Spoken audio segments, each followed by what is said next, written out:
orang tua-tua dulu dengar bunyi cengkuik tu kan. Bunyi burung tu. Siapa nak meninggal lah ni? Jangan bawa amalan-amalan macam tu. Jangan ambil gambar bertiga weh, tengah mati. Jangan mana tu. Terantuk kepala, antuk balik semula kan. Jangan takut nanti mak meninggal dia tu. Kali kedua lagi kuek, langsung dua mati. Masa sekolah rendah, lu ingat tak antuk kepala? Ingat tak? Dulu kan. Boleh kita ikut amalan tu kan. Lepas tu jangan macam-macam lah. Jangan lalu buah hampaian. Macam-macam ayat kan. Jadi dalam hal ni, sebenarnya kita kena memperbetulkan cuci diri kita tu. Jadi cara ni macam mana? Sama juga macam, kan kadang, kenapa Ustaz kan bila saya buat sunat hajat kan, macam susah sangat nak makbul. Itu satu. Yang kedua, bila saya buat salat sunat istikharah kan, saya tak nampak lah. Saya tak rasa. Dia buat salat sunat istikharah seminggu dah. Sebab nak tunjukkan dia patut datang tak ceramah hari ni. Contohlah kan, dia patut kahwin tak dengan lelaki tu. Adakah dia patut terima tak offer kerja yang satu ni. Tinggalkan kerja dekat parlimen ni. Pergi kerja tempat lain. Contohlah. Jadi mak dia kata, istikharah ni satu benda ramai yang terlupa, kena flash dulu. Sebelum nak minta sesuatu, kan, diri kita kena bersih dulu. Bayangkan contoh tiba-tiba kan, salah seorang dipanggil untuk menghadap Yang Tuan Agong, pergi istana. Agak-agak kan, huru-hara tak huru-hara. Tiba-tiba dapat surat. Yang Tuan Agong nak jumpa kau, aku tak tahu pasal. Kau ni main-main. Nah, surat. Ya Allah, ya besar, mana aku tahu? Orang tak tahu. Tak ada siapa tahu dah. Contohlah kan. Dia panggil menghadap. Adalah protokol dia punya step dia pun semua macam-macam lah. Tapi kita silap-silap baju pun habis kita gungkai. Habis keluar dalam almari tu. Kan macam lelaki dia okey je. Dia pakai sarung pun ada lah kan. Yang paling bersih. Tapi perempuan jangan. Silap-silap beli baru. Kan dah beli salah pula. Kuning boleh. Mana boleh sambung dengan hijau. Tukar balik. Contohlah kan. Jadi makna kata, kenapa jadi macam tu? Nak bersedia. Sebelum minta sesuatu pun kena ready. Kata kerja, kena ready apa-apa. Macam tu juga kalau kita bertemu dengan Allah, minta sesuatu dengan Allah, kenalah biar diri kita ni bersih dulu, elok nak minta dengan Allah. Macam itulah dia. Jadi bila sampai pada bulan Ramadan, ini adalah bulan orang berlumba-lumba beramal. Kenapa? Salah satu sebabnya tu juga soalan orang tanya. Kenapa Ustaz bila pergi Mekah, pergi Madinah kan, kita semua rajin beribadah. Siapa dah pergi umrah? Angkat tangan. Dah pergi umrah haji, angkat tangan. Baru 2 orang. Tak, betul-betul. Angkat je tangan. Angkat tangan. Siapa yang dah pergi umrah haji? Angkat tangan. Okey, alhamdulillah ramai yang dah pergi. Tak, bukan apa. Nak bagi tahu, tanyalah orang yang dah pergi. Macam mana bersyukurnya dia dapat pergi, bila tahu bila PKP orang ramai dah tak boleh pergi. Dekat situ nak membuktikan apa? PKP ni nak membuktikan apa? Nak membuktikan betul lah apa yang selama yang diwar-warkan, yang diceritakan, tak kisahlah siapa-siapa guru yang bercerita. Bukan sebab duit orang nak pergi Makkah Madinah ni. Bila Allah Ta'ala izin, dapatlah pergi. Ada orang tu tak ada duit. Macam kawan mak saya dulu kat kampung. Rupa-rupanya mak saya dan geng-geng mengaji dia, geng berjanji marhaban dia. Kumpul duit setiap bulan, RM50 sebulan. Kumpul ahli-ahli dia, 50, 100, 51 terpulang.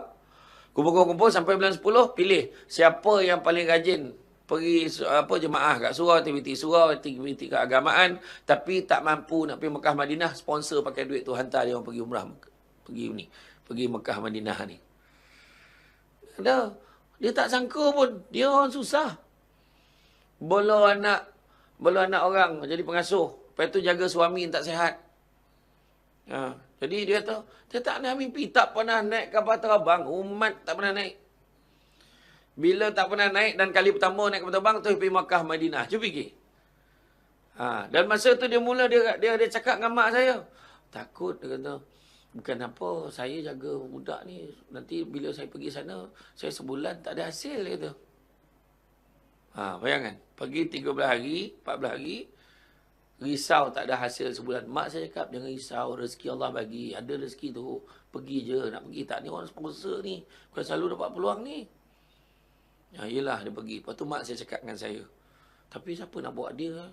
Takkan dia seorang je. Faham tak maksudnya? Maksudnya mak saya pun nak pergi. Faham? Macam tu. Jadi, yelah mak, pergilah mak. Belilah tiket mak sekali kan. Belilah tiket mak pergi. Sampai dekat sana, dekat Mekah Madinah, sampai di, saya ingat di Hotel Movenpick. Bayangkan, kali pertama pergi dapat Hotel Movenpick. Makan apa? Bukan tune hotel. Kan? Betul. Udah apik hotel macam tu kan. Mewah macam tu, contoh. Lepas tu, masa tu, adalah hamba Allah yang terdengar cerita ni, yang dia pergi dengan sponsor macam tu. Ada pula satu hamba Allah orang kaya ni, jalan pula tabung dengan sesama dia orang untuk bagi sumbangan dekat dia. Dia bawa balik tak kurang RM7,000. Dia kata, betul tak rezeki Allah bagi? Itu ada. Itu saya cakap. Kan? Jadi, orang kena pergi Mekah, pergi Madinah. Dia tanya soalan tu. Senang betul. Patut nak mengaji, lepas semayang kan? Lepas kita bangun, siapa nak pergi masjid, tanya. Lepas bagi salam, tu bangun. Allah. Kadang-kadang nak terlupa, tak apa semayang. Janji semayang. Betul. Kadang-kadang kita kat Mekah, janji aku semayang. Mesti semayang ni. Allah, rugi tak semayang. Lepas semayang, bagi salam, bangun semayang lagi. Semayang sunat, tahajud, dah buat, hajat buat, taubat buat. Apa lagi? Macam-macam solat sunat buat. Sampai kan tak apa, janji semayang. Allahu Akbar. Supaya aku semayang sunat, ya Allah, kalau taklah apa-apa niat sekalipun, ya Allah. Macam tu lah. Betul. Ini realiti. Kenapa jadi macam tu? Lepas tu nampak orang nak bagi ya. Nak tolong, sedekah. Dengan mutawif, dia bagi, bukan bagi duit. Kain ihram, semua bagi. Betul, kain ihram sebab kita tak tahu kan kat rumah, tak ada tempat semua sedekah. Bagi, kalau tak pun bagi orang yang nak. Ada kadang-kadang orang tu beli kain ihram sampai sebanyak-banyak lah. Kan kain ihram sampai banyak ada kat rumah. Ada tu dah beli tu, beli lagi. Lepas tu ada yang tak berpakai pula kat sana. Bagi kat orang. Contoh kan. Sebab apa senang sangat? Bagi walaupun yang kita punya. Bagi duit kadang sampai habis duit Arab tu bagi. Duit rial bagi. Nak selesai kan. Kan selain pada melontar lah kan. Melontar kat kedai tu. Kan. Tapi maknanya sanggup sebab apa? Sebab kebanyakan kita bila pergi ke sana. Memang kita tak bawa jawatan kita. Ada kadang orang tak panggil. Cik, tepi sikit. Tu Datuk Seri tu. Ada orang tu dia tak tahu. Nampak macam bukan Malaysia. Tepi sikit, cik. Pakcik dia panggil aku tu kan. Tapi tak ada siapa kecil hati tu. Sebab kita sama. Kain ihram tu mana ada. Dia punya kain loto Gucci. Mana ada, tak ada. Dia punya kain kan. Kain ihram dia ada. Gucci, apa, Vinci ke, tak ada. Dengan Bonia ke. Tu kasutnya, Bonia ke, tak ada. Ada? Tak ada. Tak ada. Kan, tak ada jenama-jenama sama. Ada orang tu pakai kain cadar, yang pun orang tak ada orang beli. Betul? Betul tak kan? Makna nak bagi tahu apa? Sama. Kan? Tak ada. Masa PKP tu pun sama. Masa PKP tu kan, bila kali PKP kali pertama. Kan? Samsul debat, tak samsul debat, beratur. Beratur. Nak masuk pasar raya, ingat kau handal kan? Beratur belakang. Apa dia peduli kan? Nak masuk dalam barang dah habis. Kan? Semua dia disapu kat orang tu nak kiamat, betul dah apa barang pun tak ada. Kan? Iya, sekarang PKP dah tak heran kan? Tak heran. Ramai tak heran. Saya tanya member saya kat Melbourne tu. Melbourne tau bukan Melaka. Melbourne. Saya tanya member Melbourne. Kak, macam mana? Kebetulan Kak Lina tu dia buat program. Dia Singaporean, dia buat program dekat di sana lah. Melbourne. Tapi bulan 3 tu batal program. Saya dah pergi tahun sebelum tu. Dia buat bulan 3 tu patut untuk sambung kuliah. Sambung kuliah mak saya pun patut pergi sana mengajar pengurusan jenazah. Sebab kat sana orang Arab dia menguruskan jenazah macam menyiang ikan. Dia potongan terbalik jenazah tu. Orang tanya, janganlah kasar sangat. Dia kata, jangan risau, dia tak kasar apa. Bangang betul. Dia boleh cakap macam tu. Jangan risau, dia tak kasar apa. Dia boleh cakap macam tu. Sebab tak ada ilmu kan. Kurang ilmu. Tak, cara faham dia lain. Jadi, bila saya tanya, Kak, macam mana kes kat Melbourne? Wih, kita orang gempa baru-baru ni. Kenapa, Kak? Dia kata, kita gempa tiba-tiba ada 13 kes baru. 3 boleh tak? Bukan 3,000. 13 kes baru. Jadi apa jadi Kak? Langsung lockdown 5 hari. Bukan PKP tu. Saya cakap kita Malaysia 5-6 ribu okey. Tak ada hal pun katakan. Siap yang tanda pangkah tu dia kelengset je lah juga. Iya, betul. Kayak kedai makan kan, tak ada dia peduli ada kan. Husband I. Duduk sebelah kan. Mana ada orang cek bagi si nikah tengok apa? Mana ada kat kedai makan tak tanya. Jadi itu keadaan dia. Maknanya kita jangan, bila kita tak bawa diri kita, tak bawa pangkat kita, hidup kita ni lagi tenang sebenarnya. Betul. Macam saya tadi kan, berapa lama dah masuk dalam. Balega-lega cari parking tak ada. Tak ada orang peduli dah. Maklum lah naik Azia kan, tak ada orang peduli dah. Kan, cuba kalau kau naik gambar atau ada logo mentori kau macam tu kan. Ni ngadang kan, sini pakai. Agak macam tu lah kan. Agak lah. Kan. Tapi saya okey je. Saya okey. Saya teringat saya naik Azia tu, saya ceramah kat mana. Tak, saya okey. Saya happy. Saya happy, tak ada masalah. Saya pernah naik Azia tu ceramah dekat hotel butik dekat Kuantan. Saya ceramah untuk syarikat TM. Berhenti kat lobi tu, kereta kotor. Saya kat dengan asisten saya. Ni aku kopi basuh kereta tu baru datang balik. Okey bos. Saya turun, dia pun jalan.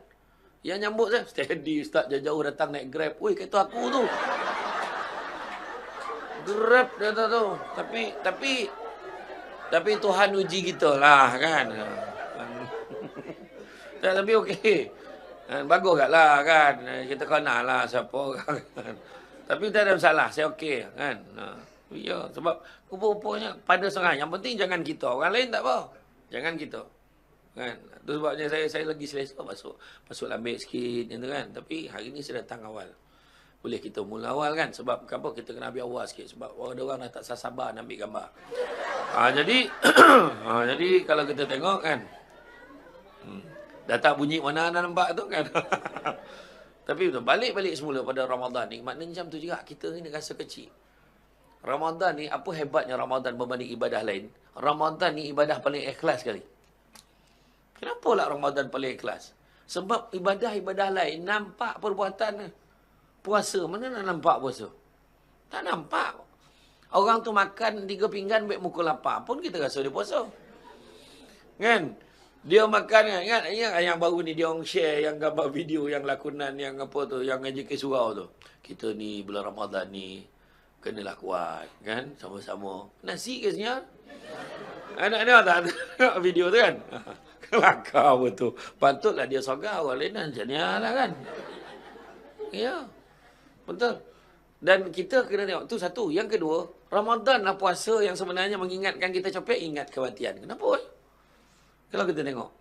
Dulu, waktu kita kecil-kecil, kita puasa, kita tengok jam. Tak bergerak jam ni. Masa kecil-kecil kan, masa kita sekolah rendah tu kan. Oh, lambatnya jam ni rosak kan, dia ambil kursi. Tolak, saya dulu ambil kursi. Gerak jam ni. Saat dia berbunyi lah. Lepas tu bila masuk sekolah menengah, dah pandangkan kawan, dah ada BFF kan. Best friend forever kan. Kan masa tu dah mula dah sibuk dengan aktiviti hari-hari, kita cakap, cepat je berbuka. Tapi, lambatnya nak raya. Tapi hari ni cuba tengok kita. Saya tengok kita hari ni. Macam mana keadaan dia? Kita hari ni, macam baru hari tu puasa. Nak puasa balik? Tu tandanya apa? Ayat kau. Tandanya cepat masa berlalu. Itu kau menghuraikan apa yang kau cakap. Maknanya tu tandanya memang kita dah dekat dengan kematian.